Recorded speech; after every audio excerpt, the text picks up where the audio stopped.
Hello, welcome to another episode of Namtaro Talks. Like I've told several of my peers, I feel like I have caught what I call the podcast bug. I don't even like to call it podcast. I don't like that label because it comes with connotations and preconceptions like, oh, it's so easy, anyone can do it, or it's just random people talking about whatever. But I feel like, well, I enjoy it so far, and I'm kind of curious how far it will take me or how long it will take me. And like I say, I got many topics to talk about, and they just keep coming randomly here and there. I can come up with a brainstorm. It's like writing an essay, you got your thesis, and then you got your plot points and your details, maybe rebuttals here and there. So it's like every podcast is like an essay, but it's pretty interesting. We'll see where it goes.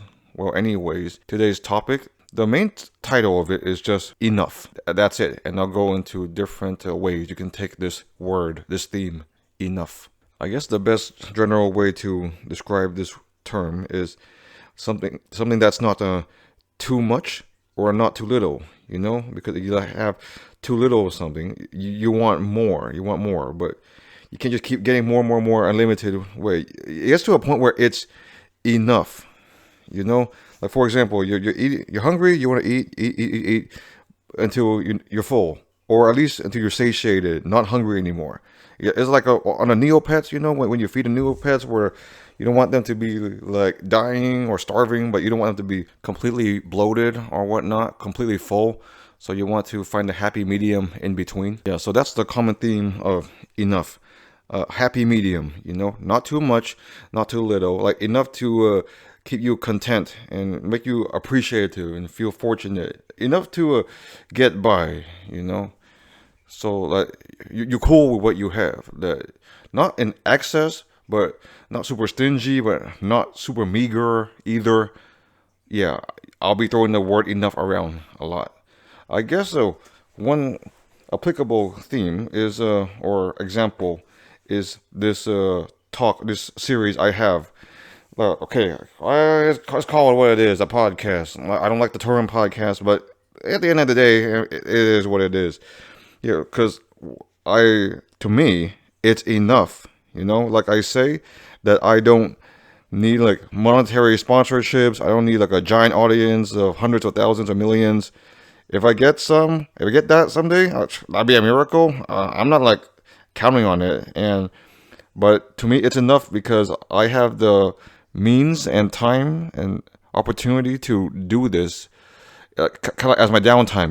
Like it's not a living, because I know I don't have the skill set to do so right away, and there's more qualified people to do so than me. But that's okay. It's enough for me, like I say, and like I tell other people. It's kind of like having a conversation, though you're listening to me, and it's a bit one-sided, and it's more for my family and friends and my peers and people who I don't see as often. I mean, there's only so much, you don't get as much face-to-face interaction, but hopefully through these talks, you kind of have an idea of what's going on in my mind, what I'm going through, what I'm thinking. And I'll be honest, it is as old school and as free as possible. I am recording with the app called Audacity, and I am editing the audio in with the picture of the rabbit on a Windows Movie Maker. It does not get any more free and convenient than that. Yes, I could probably splurge on some audio or video editing software. I could probably get a better microphone or do a video instead of like just a picture of the rabbit or just audio. But for me, that's the way I consume stuff anyways, because when I listen to you, like I say, I listen to YouTube videos. I don't actively watch the guy talk. I mean, sometimes I can see, oh, you got a nice room. Let's see in your background, nice books or nice figurines or whatever. But at the end of the day, I'm listening to the person, So everyone consumes this kind of media and content differently. But I guess what worked for me is kind of what I'm projecting and portraying. And it may not be the most appealing to most people, but it works for me. Who knows? Maybe some days I'll change my mind or take it more seriously and be more proactive. But right now, it's enough for me. I got ideas like, oh, you should like have a camera, those like ring lights that like shine towards you, like for those TikTokers who do the dances and whatnot. or you should maybe hold your rabbit in the background. That would be ideal, though I'm very sure the rabbit would not be happy being held for like, I'm guessing 20 or 30 minutes at a time, or even so we're running around. But that again, it's the rabbit's just to get your attention. At the end of the day, it's about it's what I'm talking about. It's not about just to see the pictures or videos of the rabbit. Okay, there are videos of the rabbit already on my channel, so you can watch those on your own time.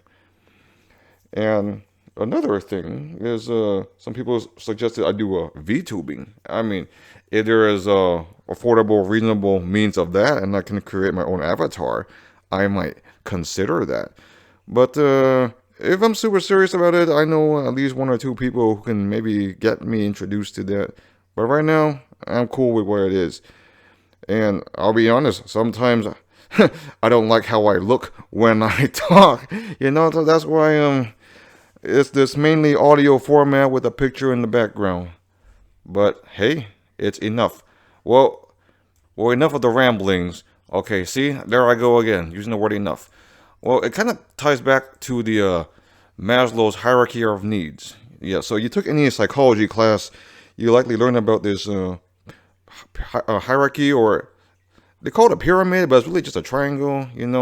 So at the bottom, you have basic needs, physiological needs, like things to survive and get by, like air, food, water, shelter, sleep, clothing.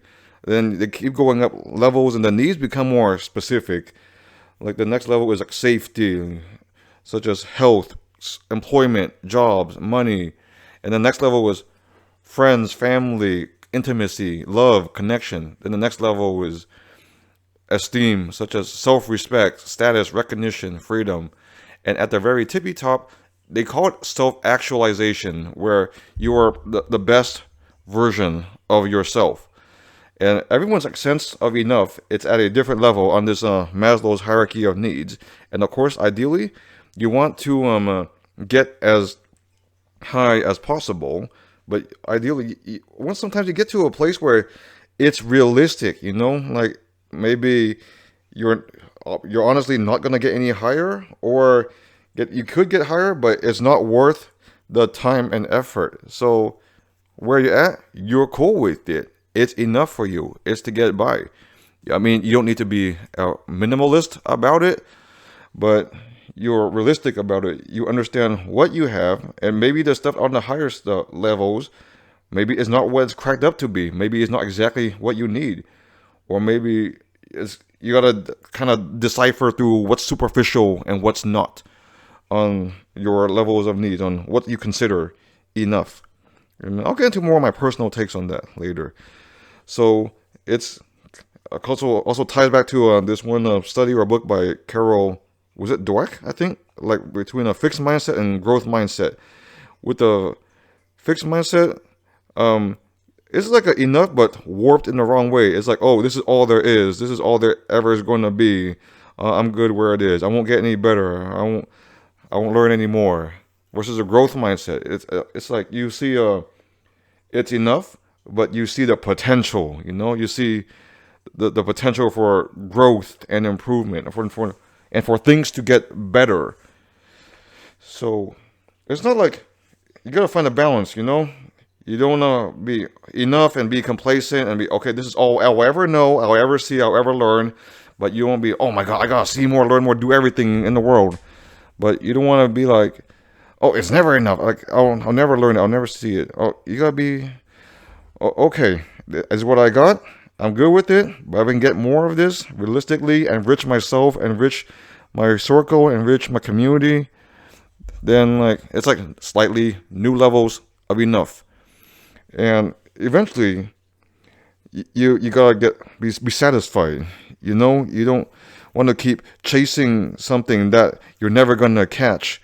But you don't want to just sit there and just wallow and just be super comfortable, because you're not going to improve or grow as a person just by doing that. So, like I say, it becomes a balancing act between going after what's more realistic and being appreciative and content with what you have. And there has been studies that try to find the ideal salary or income that would be considered enough for the standard of living. Well, like I say, I'm an American, so for in America, and apparently the median income for a household in America, well, as of the study was done in 2021, and it says it was about 70,000, but what people perceive as enough is about 100,000. So that's kind of a disparity, unfortunately. And so people feel like, oh, it's not enough. Oh, I gotta keep chasing. I gotta earn more. I gotta get this or that item. I gotta keep up with the Joneses. But after 100,000, I mean, is that the magic number? Like, will your life get? Is that the peak level of your happiness? Will your life get any better for every tens of thousands or every hundreds of thousands or next level tax bracket, or how much your growth grows exponentially? Will you be much happier? It's like you gotta set your expectations of what's enough. And the term enough, it applies to yourself personally too. I mean, not just only for yourself, but for your families and friends and for your wherever position you take in life. Like if you're a student, I mean, if I know getting good grades is not easy. Maintaining of course, everyone wants to try to strive for like a 4.0 GPA. It's very challenging, but not everyone's gonna get it. But will you truly be 100% happy and be at where you want to be in life if that goal is achieved? Like some people's capacity, like they're at a B or a C, or for certain subjects, some subjects just doesn't click, or they don't connect, or they can't apply it. For me, I'll be honest, it was math. I wish I was better at math. If I was better at math, maybe my life would have a different trajectory. I'm not good at math. I never grew to like math. I wish I did, but I don't, and I can't force myself to do so. And that's the case, and that's okay. But you still gotta have goals. You still gotta have standards, especially when you're young. Because when you're young, you're full of potential. You still have things to do. You have things to learn. You have things to see, like many, many ways to get better. If you're young and you're like, okay, that's enough. Are you out of your mind? I mean, you got like decades of your life left to do stuff and see stuff and earn and experience. I mean, if you're elderly and you're near the end, that's more respectable. That's understandable. That may be enough, but not when you're young, And so, like I say, it sets a standard. So you have to achieve a certain levels of where you want to be in life. Oh, okay, maybe this income level or this level of career, or maybe this degree, or maybe this social status. Oh, okay, I'll be dating around this time, or I'll have this many friends, or this is how I maintain my circle, or this is how I have a good work-life balance. But it's not something to beat yourself over it too. It's I know there are always societal expectations, and I admit I was like everyone else. I was just kind of wrapped into all of it. Like, oh my God, everyone's like doing this and that, everyone's making this and that, and I'm behind, blah blah blah. But after a while, once you realize something's enough, you kind of find an inner peace. Like you just accept things the way they are, but you go with it. You see where it takes you. Yeah. Because who knows, sometimes like what you were striving towards, it's not what you expected, or the current new course that you're on, like it could lead you to something maybe not 100% better, but more interesting, or unexpected, like serendipitously. Maybe I'm not thinking big enough. To me, like $100,000, like it's a lot of money, and it could change some people's lives. If you work it right, then it's enough. You can work with it the rest of your life, and with savings and investing accordingly. Many people, well, I don't know how it will be in the future for this generation, but past generations, like they invest accordingly. They have net worths of, I guess, at least $1 million or $2 million. So that ideally should be enough, or supposedly middle class, because you quote unquote did what you were supposed to do. But $1 million, that's a lot of money also. And I know, yeah, times change with inflation and whatnot, but there's plenty to work with $1 million, and you can stretch it. Well, regardless of like amount of money, if you're smart with it, if you stretch it, if you know where to spend it, make it worthwhile, and not just waste it or throw it away or gamble with it, then it's enough. I mean, you don't have to be super rich, or have super luxury items. I guess the ideal goal is to be at a manageable level on Maslow's hierarchy of needs. As long as you're somewhere in the middle and you're fulfilled, you got your circles, your connections, your friendships, you got intimacy, you got interests, you got things that you follow, you got sources of happiness and hobbies, then that should be enough. Whether you make, I don't know, 50,000, 100,000, 200,000, 500, 1 million, big businessman, I don't know. Then it should be enough. But unfortunately, sometimes in an individualistic society or capitalist, I mean, I'm not railing against capitalism or anything. I mean, there's benefits and drawbacks to it, and in addition to other economic systems and forms of government. But that system, it encourages, it thinks things are never enough. Like, oh, I got 1 million, it's not enough. I gotta get 5, I gotta get 10, I gotta get 20, 50, 100 million, 200 million. It goes exponentially up until you're in the billions. And 1 billion is not enough. Then the tens of billions, and until it's never enough. And it's like, at that point, what else can you get? What else can you buy? It's just lots of greed, lots of like a power struggle, a power trip, just control and ruling. And honestly, if you're at that point, a lot of your peers and their circle, they'll have the similar mindset too. And I don't know if it's healthy. I don't think, it seems miserable to me, I mean, don't get me wrong. If I have billions of dollars, that would be ideal. But I know, I have an idea what it may take, and what might come with it. Like, it takes like luck or lots of sacrifice, or it has to find the right opportunity or the right connection, or sometimes it's just circumstance. Sometimes it's inheritance, or you were born into wealth and riches.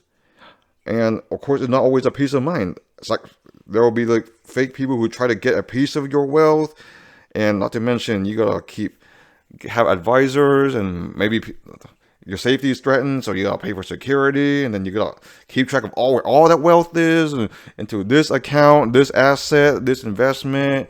Maybe you gotta put some of it overseas. I don't know. So, but I don't think that's a peace of mind, So maybe sometimes there's like super poor people who, it's seemingly poor, maybe tangibly poor, materialistically poor, but to them it's enough. And there's other people who can get like, I don't know, the most assets, the most riches, I don't know, 10, 11 digit figure net worths, and it still won't be enough for them. And I'm not saying money isn't everything, and money is the root of all evil. I mean, I'm not saying all those like platitudes.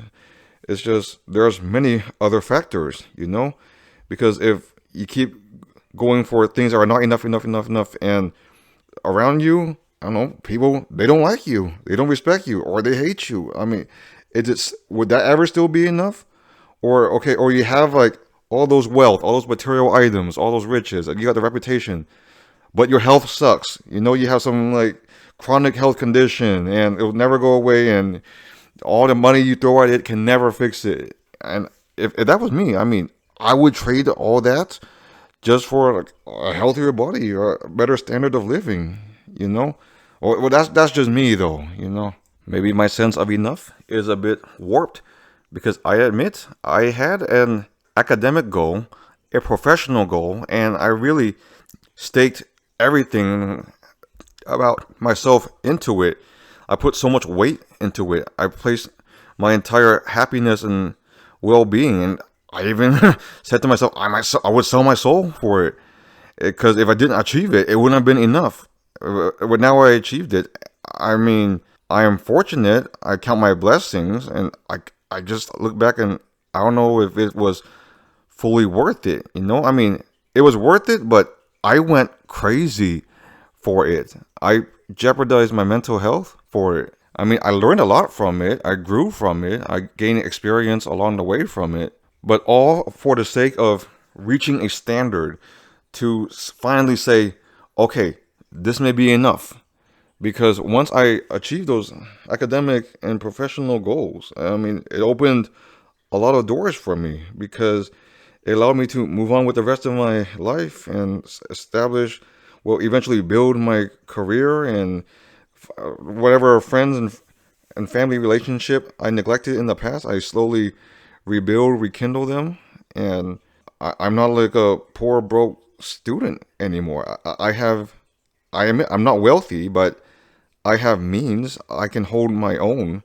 And of course, I had the support system, and I'm very fortunate in that as compared to many of many people in America or in the rest of the world, as compared to other like peers or family members, unfortunately. And I wish the best for them. I wish they could have similar levels of success or even way more than what I have. But that's the life, But you help out however you can. Like, if you have what's enough, then it's time to give. It's time to do charity, and it's not always like contributing, donating stuff to Goodwill or volunteering at a soup kitchen, but it's whatever you can do in your everyday life. Maybe a little like gift here, a little fun there, a little donation to friends and family, pass me downs, hand me downs here and there. You're paying stuff forward.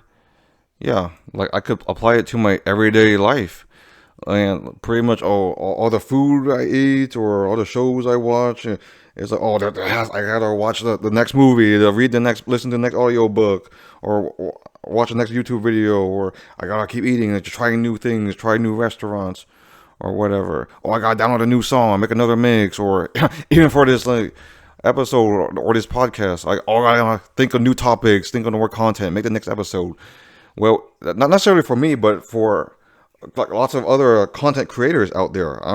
For them, it'll never be enough. Like they'll have to keep generating content and make the algorithm. Like for me, I'm just whatever about it. I'm pretty chill about it. I have a saying or a joke with my wife where I say kind of sarcastically, "Do I really need something?"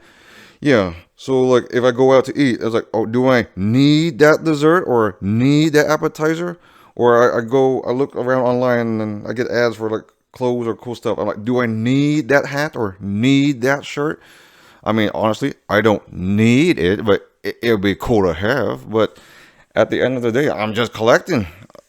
I admit, some people I collect as a hobby for certain things in the past as compared to before. I mean, I don't collect those certain objects as much anymore. But I mean, growing up, who doesn't like stuffed animals? Like I used to have a lot of stuffed animals. I used to collect stuffed animals. All right, yeah, I admit it. But then after a while, I'm like, what's the point? They just sit there. They're just like pieces of cotton or whatever.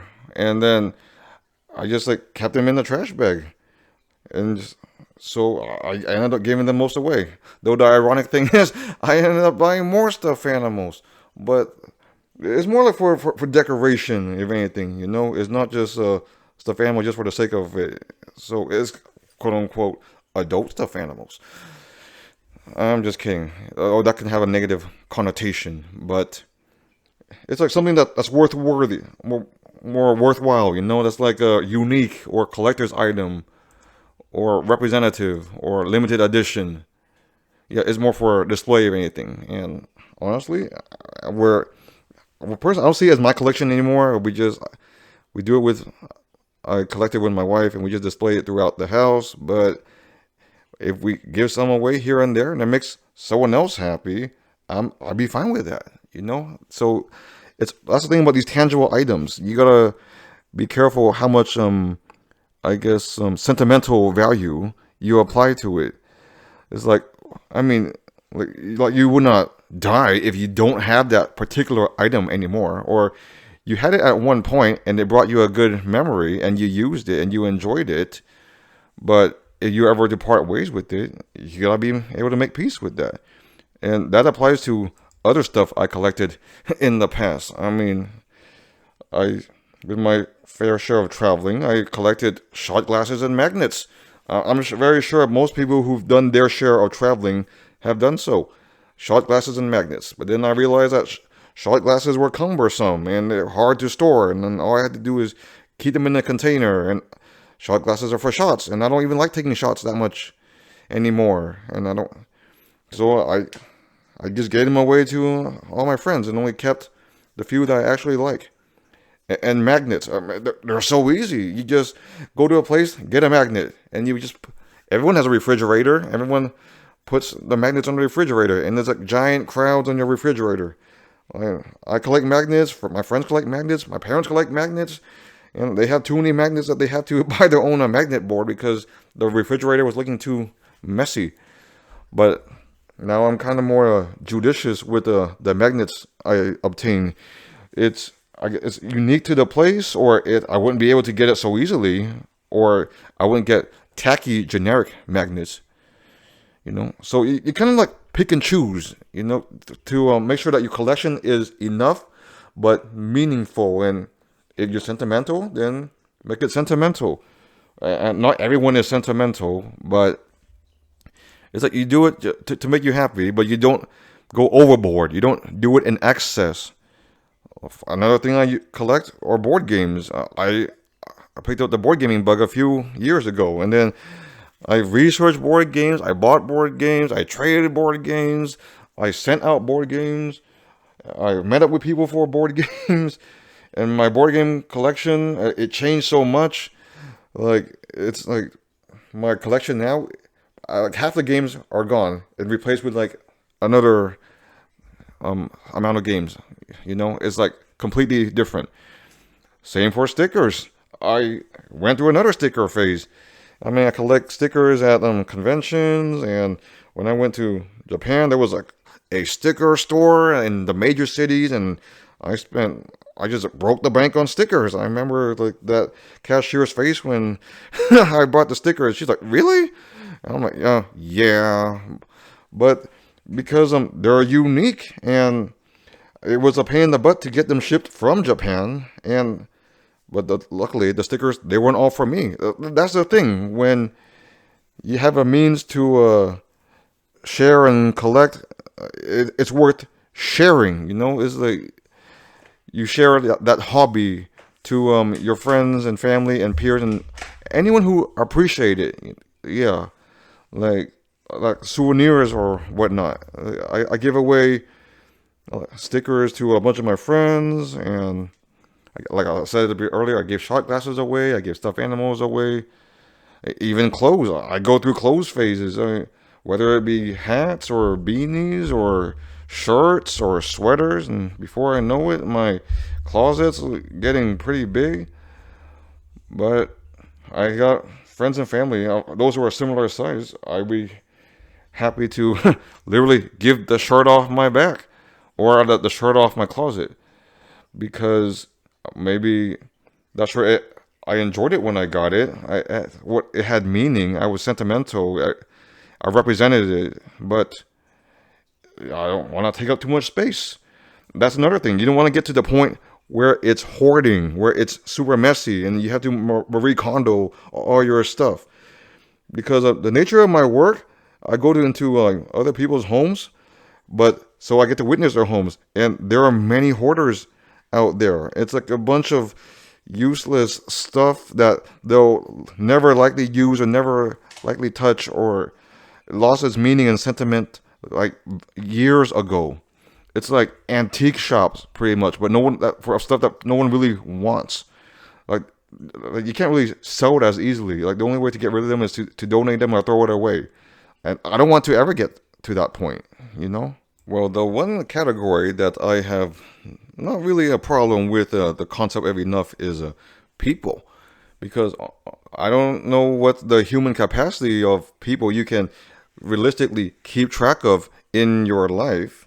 But I mean, before, I'm sure when MySpace or Facebook first started, everyone was trying to get as many friends as they can. But now it's like, whatever. Like, how much do you really care about these people, or how much do you really stay in contact with these people? And you got your friends, and then you got your followers, and you got your likes, and then you got your comments, and it's like you're chasing a never-ending rabbit hole, and that will never be enough for like social digital validation. But to me, I keep a social media presence that's enough. And the funny thing is, like, only people in my generation or slightly before, they have that balance. They had that knowledge base to figure it out. To, okay, this is all I'll follow. This is all I'll keep track of. I don't need those likes. I don't need those posts. Unless like your job depends on it, like you're a business or you're a content creator, that's a different story. But the average person doesn't need all that validation, you know? Like, if you base your self-esteem on that, then I don't know, you gotta take a closer look at yourself and try to find something deeper and more meaningful and worthwhile in your life to validate yourself. Because being enough, it doesn't stem from others' perception. I mean, you gotta keep in mind of what others think of you, but it comes from deep down, you know? It's like the self-actualization at the top of the pyramid. It's like you get to a point where you're good, where you're not really caring about how many people are in your life, but the kind of people who are in your life. Like the different people who are of different backgrounds, like the ones who've been with you for a long time, the ones who are truly there for you, the ones who share the same values, the ones you can relate to. Maybe some who are different from you, but you could learn from them. You could bounce back and forth and get different perspectives. And you learn to categorize people. There are those who will stick around, or those who are there for a phase in your life, those who will come and go, and those who will dip in and out. Those you can depend on or not depend on, but you get smarter over time determining that. So the kind of people and the amount of people in your life, it becomes enough. And the concept of enough can also bring into certain questions like, was the lesson learned? Was the point made? Is it even worth pursuing? Because you got to get to the point where it's enough, where you wouldn't want to keep beating yourself over it, or it's like unstoppable force push an immovable object, or it's like beating a dead horse, where it's kind of futile, you know. After a while, people they have the saying, enough's enough. So you got to get to a point in your life where it's like you draw a line, like, these are my values, this is what I have, this is what I've done, this is who I am, this is where I stand, and I'm not perfect, there's room for growth, there's room for improvement, but you gotta have a solid leg to stand on, you know? Like, you gotta realize that you're enough, and enough is not set in stone, but there's room for improvement, there's room for change, but it gotta start somewhere, and it gotta have a balance. Yeah, I mean, at this point, I think I've talked enough about this topic. You know, let's see what I did there. Well, anyways, that's this episode. Once again, I appreciate you listening. I'm doing the talking. And I'll see you next time.